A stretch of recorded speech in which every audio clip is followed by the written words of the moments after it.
അങ്ങനെ Malayalam big boss season 6 നമ്മുടെ അർജുനും ശ്രീതും കൂടെ മനസ്സ് തുറന്ന് സംസാരിക്കുകയാണ്. അർജുൻ പറയാണ്, ഞാൻ ഈ ബിഗ് ബോസ് വീട്ടിലേക്ക് വന്ന സമയത്ത് ഒരാളുമായിട്ട് കണക്റ്റ് ആവരുത് എന്ന് വിചാരിച്ചിട്ട് തന്നെയാണ് ഞാൻ വീട്ടിൽ നിന്ന് വന്നത്. പിന്നെ ഞാൻ നിന്നെ ആദ്യമായിട്ട് നോമിനേറ്റ് ചെയ്യുന്നുണ്ട്. നീയും ശരണ ചേച്ചിയും സംസാരിക്കുന്നതൊക്കെ ഞാൻ കണ്ടിട്ടുണ്ട്. പിന്നെ എപ്പോഴാണ് നീയും ഞാനുമായിട്ട് കണക്റ്റ് ആയതെന്ന് എനിക്കറിയില്ല. ഞാനിങ്ങനെ എൻ്റെ ഒരു ഇതിലുള്ള ആളുമായിട്ട് കണക്റ്റ് ആവരുത് എന്ന് ഞാൻ എപ്പോഴും എൻ്റെ മനസ്സുകൊണ്ട് ഇങ്ങനെ വിചാരിച്ചിട്ടുണ്ടായിരുന്നു. ഇവിടെ വന്നിട്ട് അങ്ങനെ ആരുമായിട്ട് കണക്റ്റ് ആവരുതെന്ന്.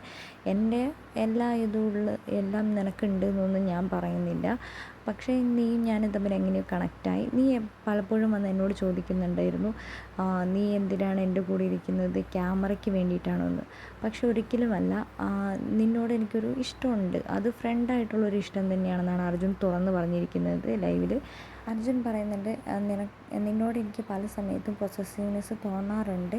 നീ എപ്പോഴും എന്നോട് ചോദിക്കാറുള്ളത് കൊണ്ടായിരിക്കാം, പക്ഷേ എനിക്കങ്ങനെ നിന്നോട് തോന്നിയിട്ടുണ്ട്. ഇത് നീയും ഞാനും തമ്മിലുള്ള ഈ ഫ്രണ്ട്ഷിപ്പ് ബോണ്ട് ഒരിക്കലും എനിക്ക് ബ്രേക്ക് ചെയ്യാൻ താല്പര്യമില്ല എന്ന് നമ്മുടെ അർജുൻ പറയുന്നുണ്ട്. നീ ഇവിടെ നിന്ന് പുറത്തിറങ്ങിയാലും ശരി, നിനക്ക് എന്ത് കാര്യവും എന്നോട് തുറന്ന് സംസാരിക്കാം. ഇപ്പം നമ്മളെ പറ്റി പറയുന്ന കാര്യങ്ങളൊക്കെ തുറന്ന് പറയാം. എനിക്ക് നിന്നോടുള്ള ഇഷ്ടവും സ്നേഹവും ഒന്നും ഒരിക്കലും കുറയില്ല, അത് കൂടുക മാത്രമേ ഉള്ളൂ. പുറത്തിറങ്ങിയതിന് ശേഷം നമുക്ക് മെസ്സേജ് അയക്കുകയും അതേപോലെ തന്നെ കാണുകയൊക്കെ ചെയ്യാമെന്ന് പറയുന്നുണ്ട്. നീ എപ്പോഴും പറയാറുണ്ട് ഞാനൊരു എപ്പോഴും ഫേക്ക് അർജുൻ ആണെന്ന് പറയാറുണ്ട്. പക്ഷേ എന്നെക്കുറിച്ച് അറിയുന്നവർക്കറിയാം, ഞാൻ റിയലായിട്ട് ഇങ്ങനെ തന്നെയാണ് ഞാൻ സംസാരിക്കാറുള്ളത്. ഇങ്ങനെ തന്നെയാണ് ഞാൻ ഉള്ളത് റിയലായിട്ട്. അത് നിനക്ക് മനസ്സിലാവുന്നുണ്ടോ എന്ന് എനിക്കറിയില്ല. പിന്നെ നിൻ്റെ കളിയും കുസൃതിയൊക്കെ എനിക്കിഷ്ടമാണ്. എനിക്കങ്ങനെ കളിച്ച് നടക്കാനാണ് ഇഷ്ടം എന്ന് നമ്മുടെ അർജുൻ തുറന്നു പറയുന്നുണ്ട്. അപ്പോൾ ഇതെല്ലാം പറഞ്ഞിട്ട് നമ്മുടെ ശ്രീതു അർജുനോട് ഒരക്ഷരവും തിരിച്ച് റീപ്ലൈ കൊടുക്കുന്നില്ല. ആ സമയത്ത് അർജുൻ അവിടെ കിടന്നുറങ്ങുകയാണ്. ഇനി മുന്നോട്ടുള്ള ഗെയിം എന്ന് പറയുന്നത് നമുക്ക് പലതും വരും. നമ്മൾ ആര് വേണമെങ്കിലും പുറത്ത് പോകാനും ചാൻസ് ഉണ്ട്. ഇനിയിപ്പോൾ നീ പുറത്ത് പോയാലും ശരി, ഞാൻ പുറത്ത് പോയാലും ശരി, എനിക്കിപ്പോൾ നമ്മൾ രണ്ടുപേരിൽ ആര് ജയിച്ചാലും എനിക്ക് സന്തോഷമാണ്. കാരണം ഞാൻ വേറെ ആരുമായിട്ട് ഇവിടെ കണക്റ്റ് ആയിട്ടില്ല. നീയുമായിട്ടാണ് മാത്രമാണ് കണക്റ്റ് ആയിട്ടുള്ളത്. ഞാൻ നിന്നെ പലപ്പോഴും നോക്കാറുണ്ട്. ഞാൻ അവിടെ ഇരുന്ന് നിന്നെ നോക്കുന്നൊക്കെ ചെയ്യുന്നുണ്ട്. എന്താണെങ്കിലും ഞാൻ നിൻ്റെ കയ്യിൽ നിന്നൊരു മറുപടിയാണ് ആഗ്രഹിക്കുന്നതെന്ന് പറയുന്നുണ്ട്. പക്ഷെ നമ്മുടെ ശ്രീതു ഒന്നും പറഞ്ഞില്ല. അപ്പോൾ അത് നമ്മുടെ അർജുനന് ഫീലായിട്ടുണ്ട്.